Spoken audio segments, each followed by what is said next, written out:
25 साल खजानत हो गए हैं, 25 साल थोड़े पीछे में हो रहे हैं इस बार।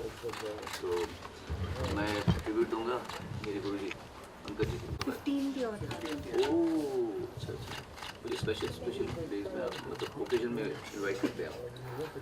सो I am going to be coming after 12 years. actually it was his wish हाँ, that 25th. sure, should have me. Yeah. Sure, yeah, that's it. Thank you. I'll start with you. क्या करेंगे?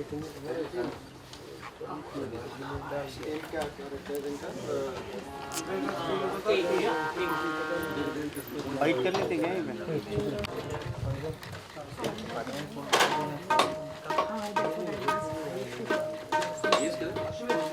चांदी जैसा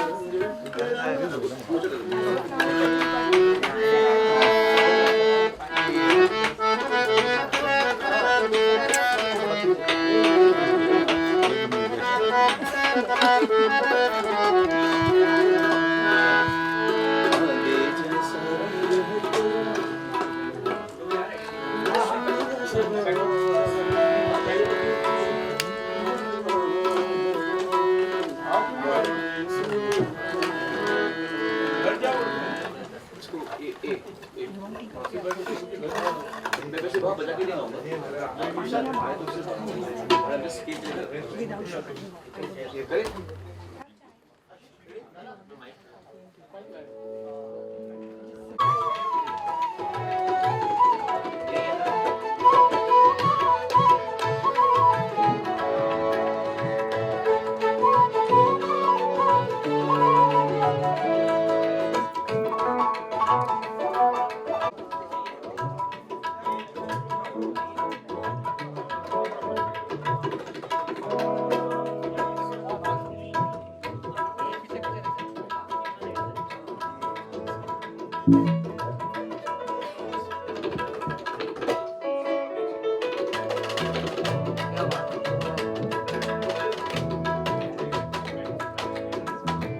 Check.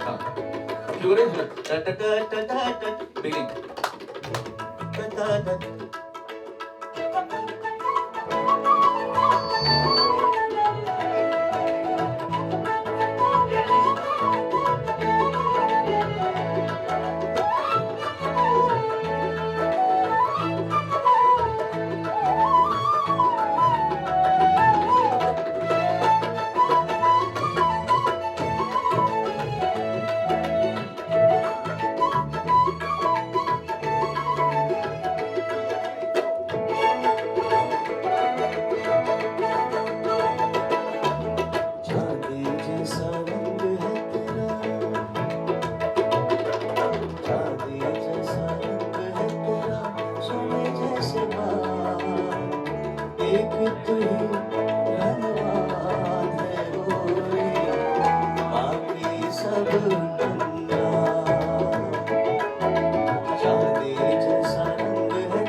एक तू ही धनवान है गोरी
कैसे बात एक तू ही अनवान है गोरी बाकी सब एक तू ही धनवान है गोरी बाकी सब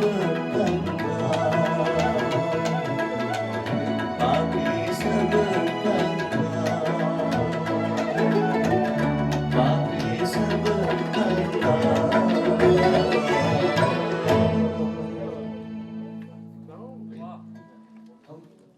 हम ऐसे ओपन ट्राई करते हैं.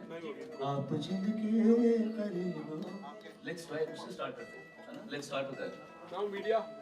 एक्चुअली 25 ईयर्स हो गए तो गाना को आपको परफॉर्म करेंगे चैरिटी कैंसर पेशेंट्स के लिए एंड अपने गुरु पंकज जी को ट्रिब्यूट भी देंगे. क्या कहेंगे इस बारे में? मैं कभी भी अपने रूट्स नहीं भूलना चाहता जीवन में, और मैं जानता हूँ कि जब पहली बार गज़लों की तरफ मेरा रुझान हुआ तो उसमें सबसे प्रथम नामों में से पंकज जी का था. और उनकी गज़लें मैंने स्टेज पे बहुत गाई हुई हैं क्योंकि वो बड़ी पॉपुलर गज़लें थीं. और पहली बार मुझे मतलब एक होता ना, एक गज़ल की तमीज़ थोड़ी बहुत मुझे आई. मैंने मतलब इनिशियली जब 80s में जब इनका उदय हुआ था पंकज जी का और अनूप जी का, तो मैंने भजन और गज़लों की जो थोड़ी बहुत तमीज़ सीखी वो इन दोनों से सीखी थी हमेशा. और पंकज जी को से मुझे वैसे भी बहुत प्यार था, उनको भी मुझसे बहुत प्यार था. हम लोग बहुत म्यूचुअल रिस्पेक्ट थी.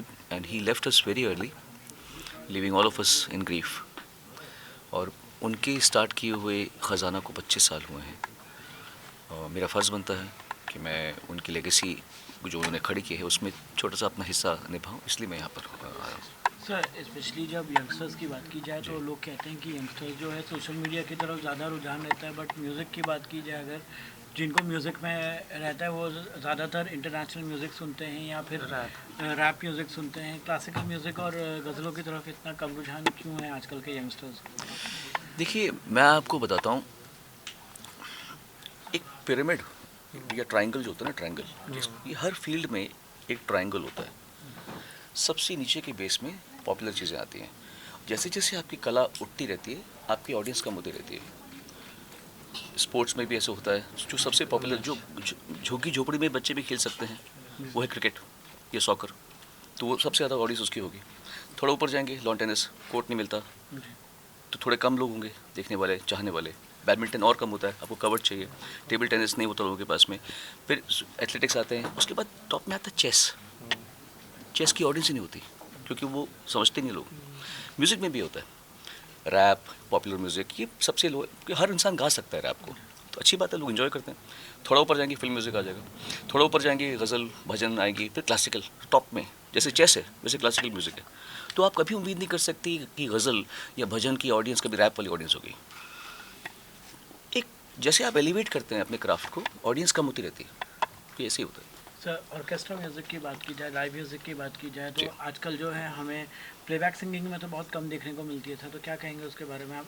आज ऐसे परफॉर्म लाइव म्यूज़िक के उसमें परफॉर्म करना नहीं, अब म्यूज़िक अब हमेशा तो वैसा एक जैसा नहीं रहेगा ना.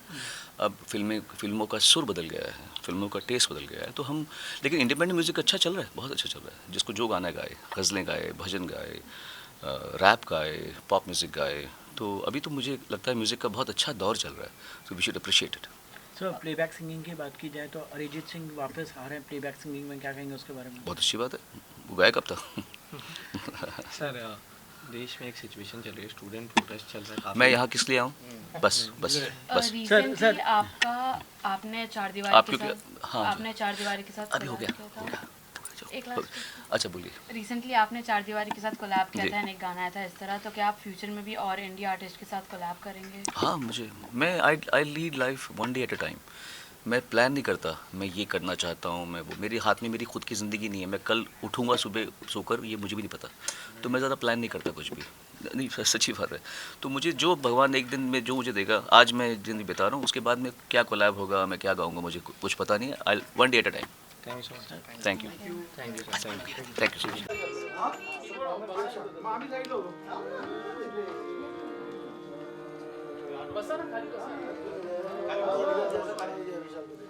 बस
कौन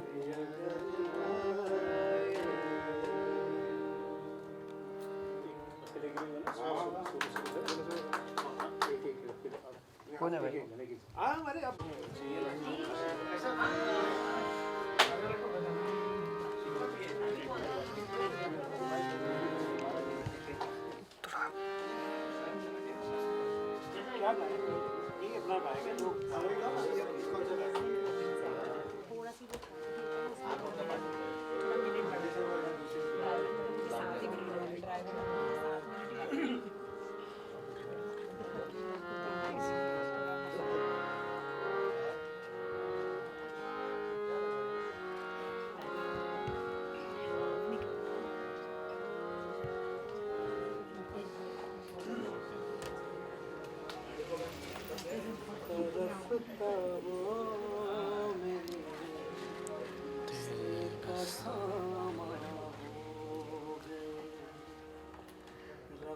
रफ्ता वो मेरी हस्ती का सामा हो गए। पहले जान फिर जाने जान फिर जाने जाना हो गए। रफ्ता रफ्ता वो मेरी हस्ती का सामा हो गए। हस्ती का सामा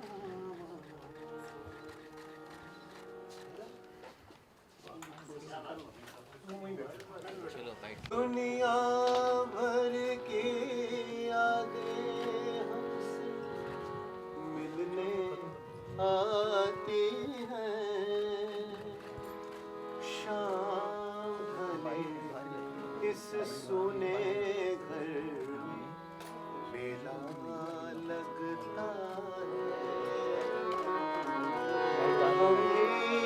पागल हो जाएंगे ऐसा लगता है। दीवारों से मिलकर रोना अच्छा लगता है। हम भी पागल हो जाएंगे ऐसा लगता है। दीवारों से ये फेस्टिवल और चैरिटी इवेंट कर रहे कैंसर पेशेंट्स के लिए क्या महसूस करते हैं, क्या कहना चाहेंगे? सर सबसे पहली बात मैं बहुत खुश नसीब हूँ कि मुझे इस नेक काम में जुड़ने का मौका मिल रहा है। और मैं पहली दफ़ा नहीं बल्कि this is my 4th time. और हमेशा जब भी ख़जाना के साथ जुड़ने का मौका मिलता है मुझे बड़ी खुशी होती है। और एज एन आर्टिस्ट अगर हम एक किसी की सेवा में किसी के काम आ सके तो ये हमारे लिए बड़ी खुशनसीबी की बात होती है। और ख़जाना एक ऐसा इवेंट है जिसमें हर आर्टिस्ट थोड़ा डिफरेंट परफॉर्म करता है।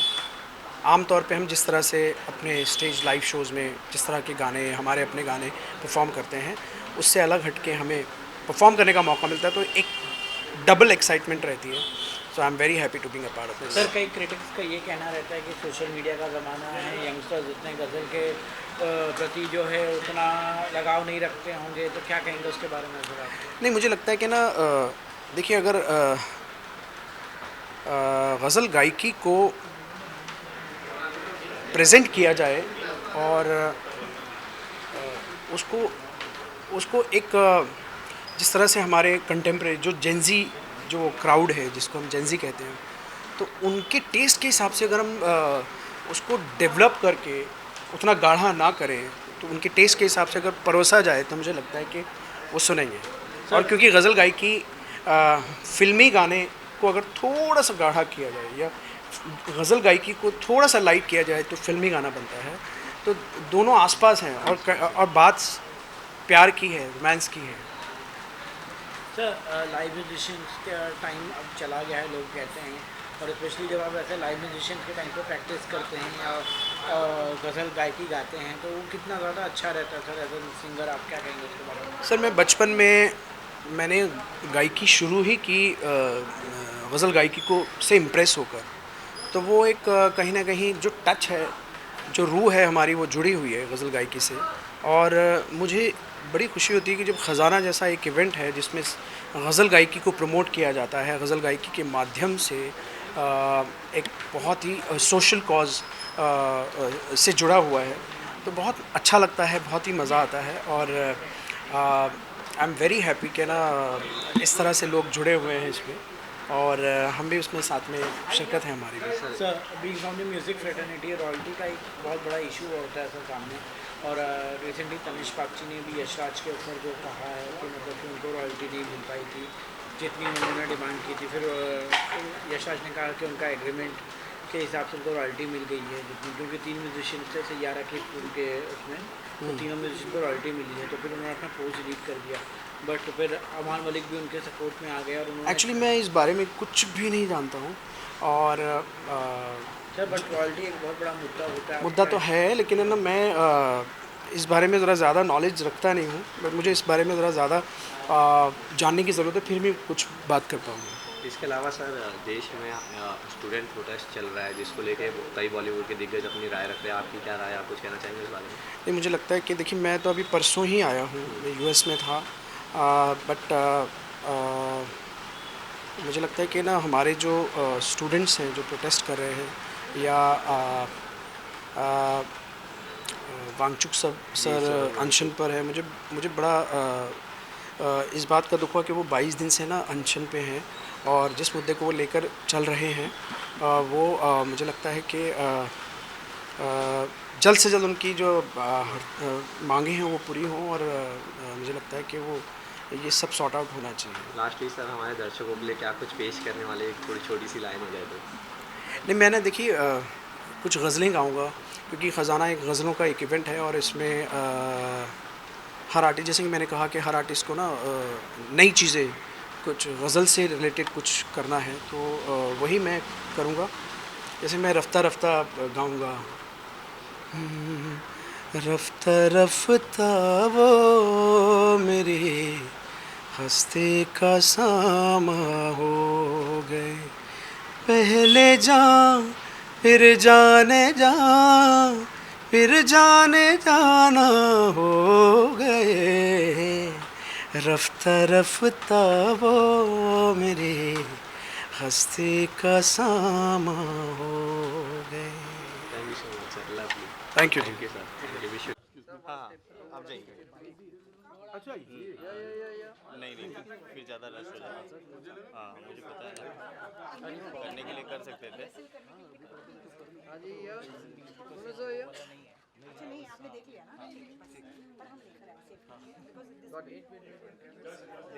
सबसे ज़्यादा स्ट्रेस तो ये लगता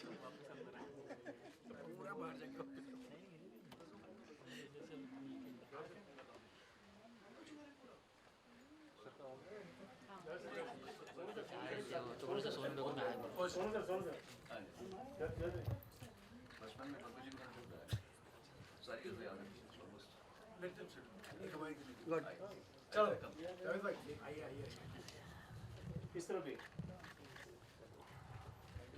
थैंक यू।